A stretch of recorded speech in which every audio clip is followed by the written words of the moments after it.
Have you ever looked up at the stars and wondered what's out there? That sense of wonder comes from curiosity. Let's explore it together. Today's word is curiosity. Can you say it with me? Curiosity. Let's spell it together. Ready? C-U-R-I-O-S-I-T-Y.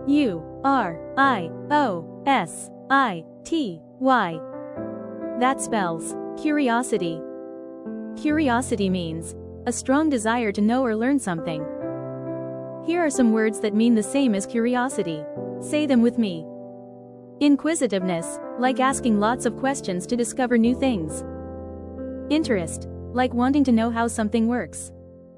Wonder, like feeling amazed when you see something new. Eagerness, like being excited to learn about your favorite subject.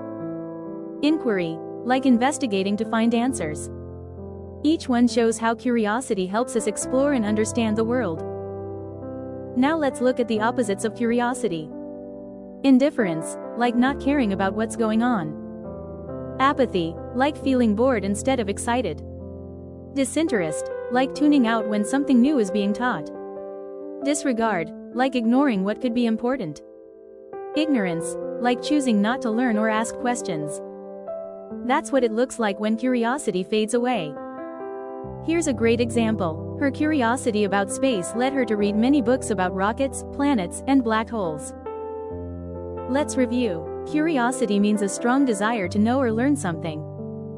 Synonyms include inquisitiveness, interest, wonder, eagerness, and inquiry. Antonyms include indifference, apathy, disinterest, disregard, and ignorance. Curiosity is the spark that makes learning fun.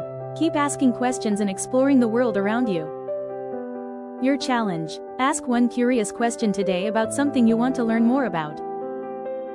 Your curiosity shines bright. Keep wondering, keep learning, and keep growing.